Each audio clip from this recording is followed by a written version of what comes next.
On the afternoon of June 10, 1944, in the quiet village of Oradour-sur-Glane in southwestern France, children were attending school, women were preparing lunch, and men were working in the fields. It was a normal Saturday afternoon. Then, at 2 p.m., German SS soldiers surrounded the village.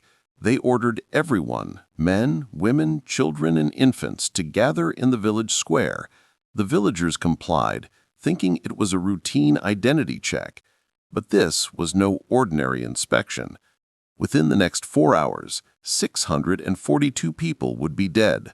The men were herded into 6 barns, machine-gunned in the legs so they couldn't escape, then burned alive. The women and children were locked inside the village church. The SS set the church on fire with them inside. When a mother tried to escape through a window with her baby, she was shot and fell back into the flames. By 6 p.m., the entire village was engulfed in fire. Houses, shops, the church, the school, everything was destroyed. Only one woman survived. She jumped from a church window and hid among corpses until the SS left. Today, the ruins of Oradour-sur-Glane still stand, preserved exactly as they were in 1944. A ghost village with burnt-out cars, melted church bells, and bullet holes in every wall. If this story sends chills down your spine, if it makes you realize how fragile civilization really is, then like this video, subscribe to our channel, and leave a comment. Share this so the world never forgets what happened here. Because what occurred in Oradour-sur-Glane wasn't just a massacre, it was the complete annihilation of an entire community in a single afternoon.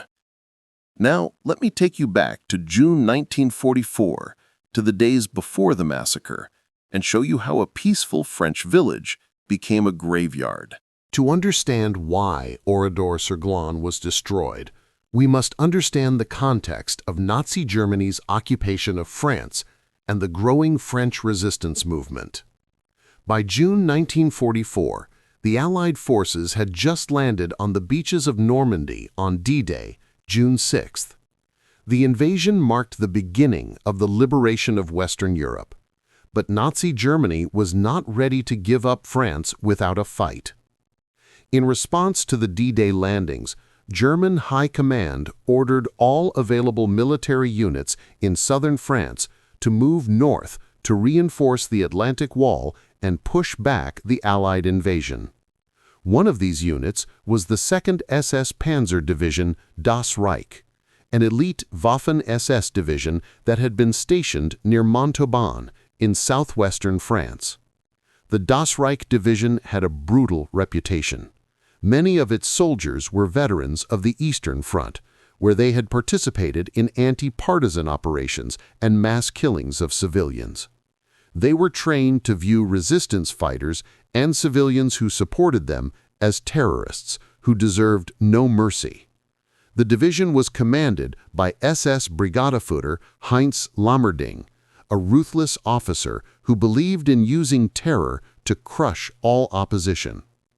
As the Das Reich division began its march north toward Normandy, it encountered growing resistance from French Maquis fighters, the armed rural guerrilla units of the French resistance. The resistance had been emboldened by news of the Allied landings and was now actively sabotaging German movements. They blew up bridges, ambushed convoys, cut telephone lines, and attacked isolated German units. The Germans responded with savage reprisals.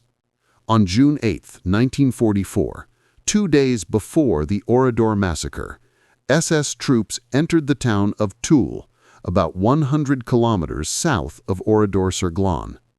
The previous day, resistance fighters had liberated the town and killed about 40 German soldiers. When the Das Reich division retook Toul, they launched a brutal reprisal. On June 9th, SS soldiers rounded up all the men in the town, selected 120 of them at random, and hanged them from balconies, lampposts, and trees throughout the town center. The bodies were left hanging for days as a warning to the population. The massacre at Toul shocked the region. But the SS were not finished. On June 9th, as the division continued its march north, SS officers received reports, later proven to be false, that a German officer had been captured by the resistance and was being held in a village near Limoges. Other reports claimed that the resistance fighters were using villages in the area as supply bases. The SS High Command decided to make an example of one village to terrorize the entire region into submission. The village they chose was Oradour-sur-Glane. There was still debate among historians about why Oradour-sur-Glane was selected. Some believe the SS confused it with the nearby village of Oradour-sur-Glane, which had known resistance activity. Others think it was chosen at random as a convenient target. What is certain is that Oradour-sur-Glane had no significant resistance presence. It was a quiet, peaceful village of about 650 residents, plus refugees who had fled there from other parts of France seeking safety. On the morning of June 10, 1944, SS Sturmbannführer Adolf Dieckmann, commander of the 1st Battalion of the Der Führer Regiment, received orders to conduct an operation in the Oradour area. Exactly what his orders were remains unclear, but what happened next suggests he either misunderstood them or deliberately exceeded them. Dieckmann assembled a company of about 120 to 150 soldiers, including experienced veterans and young recruits, some of whom were French citizens from Alsace who had been forcibly conscripted into the German army. At around 2 p.m., the SS convoy arrived at Oradour-sur-Glane. The soldiers immediately surrounded the village, blocking all roads and setting up machine gun positions at every exit. No one would be allowed to leave. German soldiers entered the village and went door to door, ordering everyone to gather in the village square for an identity check. They claimed there were reports of hidden weapons and resistance fighters in the village, and everyone needed to be registered. The villagers, accustomed to German patrols and inspections, complied without resistance. Families gathered their children, shopkeepers closed their stores, and farmers left their fields. They walked to the central square, known as the Champ de Foix, where SS soldiers were standing watching them with rifles. Within an hour, over 600 people had assembled – men, women, children, infants, and elderly residents. Among them were refugees from other parts of France, people who had come to Oradour thinking it was safe. Some families had been eating lunch when the soldiers arrived. Children were still carrying their school bags. No one suspected what was about to happen. Once everyone was gathered, the SS soldiers separated the men from the women and children. The men were divided into 6 groups and marched to 6 different locations around the village – barns, sheds, and garages. The women and children were told they would be held in the church while the village was searched. They were marched to the Church of St. Martin, a large stone building in the center of the village. As the doors closed behind them, the massacre began. Inside the 6 barns and sheds where the men had been taken, the SS soldiers had already positioned machine guns. The men, about 190 in total, stood in groups, confused and frightened, but still hoping this was just a routine check. Then, without warning, the shooting started. According to the testimony of survivors, the SS did not shoot to kill immediately. Instead, they aimed at the men's legs and lower bodies, deliberately wounding them so they would collapse and be unable to escape. Once the men were on the ground, screaming in pain and unable to move, the SS soldiers covered them with hay, straw, wood, and any flammable materials they could find. Then they doused everything with gasoline and set the barns on fire. The men who were not already dead from gunshot wounds were burned alive. The screams could be heard throughout the village. A few men managed to escape. In one barn, a man named Robert Ablaze survived by hiding under the bodies of his neighbors. When the fire began, he crawled to a small opening in the wall and managed to squeeze through. He ran into the nearby fields and hid. He was one of only 5 men to survive the massacre. In another barn, Marshal Brichard also escaped through a gap in the wall. He later testified about what he had witnessed.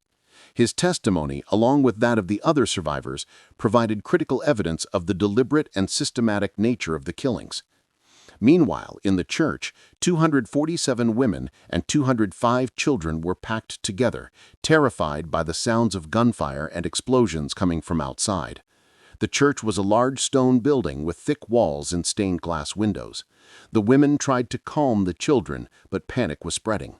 Then, at around 4 p.m., SS soldiers entered the church carrying a large wooden crate. They placed it in the center of the nave and lit a fuse. The crate was filled with explosives and incendiary materials. Within seconds, it exploded, filling the church with fire, smoke, and toxic fumes. The explosion blew out the windows and set fire to the wooden pews and roof beams. Women and children screamed and tried to escape, but SS soldiers were waiting outside with machine guns. They shot anyone who tried to escape. Bodies fell back into the flames. Mothers held their children, trying to shield them from the fire and bullets, but there was no escape. One woman, Marguerite Raffanche, was 47 years old and had come to the church with her 2 daughters and 7-month-old grandson. As the fire raged, she managed to climb onto a stool and reach a window behind the altar. She threw herself through the window and fell into the church garden below. She was wounded by gunfire, but managed to crawl into nearby bushes and hide. She lay there for hours, watching the church burn and listening to the screams of the women and children inside. She was the only person to escape from the church alive. Inside the church, everyone else died. Some were killed by the explosion, others suffocated from the smoke. Most were burned alive. The heat was so intense that the church bells melted. The stone walls cracked. The bodies were burned beyond recognition. By the time the fire burned out, the church was a charred ruin filled with ash and bones. Outside, the SS soldiers continued their work of destruction. They went from house to house, setting fire to every building in the village. They looted whatever they could carry: money, jewelry, food, and valuables. What they couldn't take, they destroyed. Shops, homes, the school, the post office, the town hall, everything was set ablaze. They even shot the livestock and pets. Dogs, cats, chickens, and cows were killed and left to rot in the streets. The SS soldiers wanted to ensure that nothing and no one remained.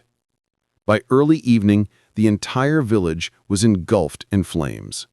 Thick black smoke rose into the sky, visible from miles. The SS soldiers stood watching, some smoking cigarettes, others drinking looted wine. To them, this was just another day's work. By 6 p.m., the massacre was complete. The SS soldiers left the village, leaving behind a landscape of utter devastation. The village of Oradour-sur-Glane, which had stood for centuries, had been wiped off the map in less than 4 hours. The death toll was catastrophic. Out of the approximately 650 residents and refugees in the village that day, 642 were killed. Only 6 people survived: 5 men who escaped from the barns and 1 woman who escaped from the church. Entire families were annihilated. Children as young as a few weeks old were killed. The youngest victim was an 8-day-old baby. The oldest was an 89-year-old man.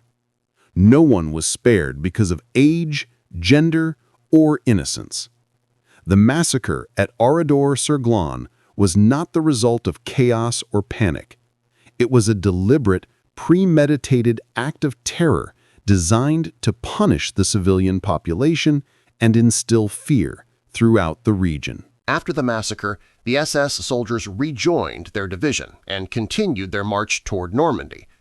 They reported the operation as a success, claiming they had destroyed a major resistance stronghold. The truth, of course, was that Oradour-sur-Glane had no significant resistance activity. The massacre was an act of collective punishment against innocent civilians. News of the massacre spread slowly. The few survivors made their way to nearby villages and towns where they told their stories to anyone who would listen. French authorities under German occupation were powerless to investigate. The German military command issued a statement claiming that Oradour-sur-Glane had been a resistance base and that the SS had acted in self-defense. This lie would persist for years. The ruins of Oradour-sur-Glane remained abandoned for months. In August 1944, as Allied forces advanced through France, the area was finally liberated. French officials entered the village and were confronted with a scene of absolute horror. The burned skeletons of women and children still lay in the ruins of the church. The barns where the men had been killed were filled with charred remains. The entire village was a graveyard. French authorities immediately ordered the site to be preserved as a memorial. Nothing was to be rebuilt or removed. The ruins would stand as they were, a permanent reminder of the atrocity. In 1945, after Germany's surrender, the hunt for those responsible began. Adolf Deichmann, the SS officer who commanded the operation, had been killed in combat in Normandy just weeks after the massacre, so he could not be brought to trial. But many of the soldiers who participated in the massacre survived the war and returned to civilian life. In 1953, a military tribunal was held in Bordeaux, France, to try 21 men accused of participating in the Oradour massacre. Among them were 14 soldiers from Alsace, the French region that had been annexed by Germany during the war. These men, known as malgré nous, meaning against our will, claimed they had been forcibly conscripted into the German army and had no choice but to follow orders. The trial was deeply controversial. In France, there was intense pressure to punish all those involved, but in Alsace there was sympathy for the conscripts who'd been forced to serve in the German military. The trial became a national debate about guilt, complicity, and justice. In the end, 2 Germans were sentenced to death, but only one was executed.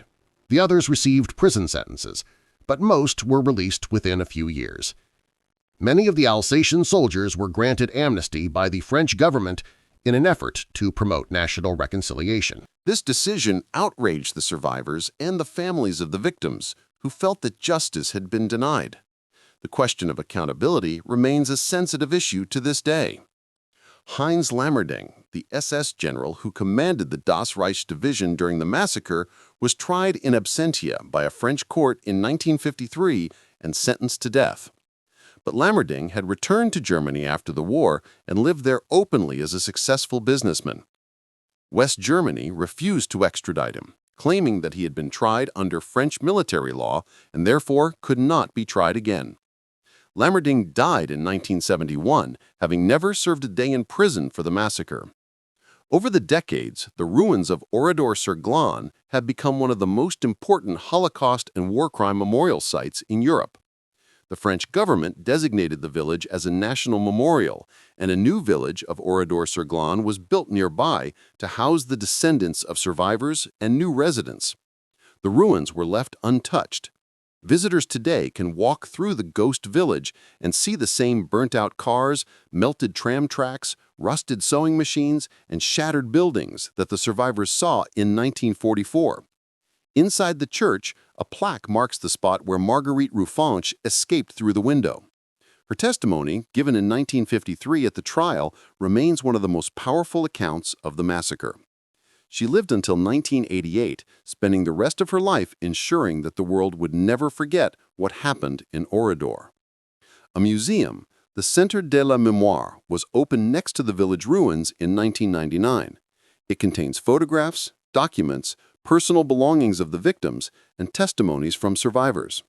The museum's mission is to educate visitors about the massacre and to ensure that future generations understand the consequences of hatred, war, and blind obedience to authority. Every year, thousands of people from around the world visit Oradour-sur-Glane. For many, it is a pilgrimage, a place to mourn, to remember, and to reflect on the horrors of war.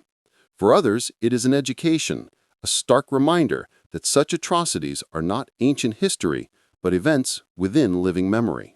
The legacy of Oradour-sur-Glane extends far beyond the ruins of the village. It has become a symbol of the innocent victims of war and the dangers of unchecked military power. But it also raises uncomfortable questions about guilt, complicity, and the nature of justice. One of the most haunting aspects of the Oradour massacre is that many of the soldiers who carried it out were not fanatical Nazis. They were ordinary men. Some were teenagers, some were conscripts, and some were even French citizens forced to serve in the German army. This raises a fundamental question. How do ordinary people become capable of committing such atrocities?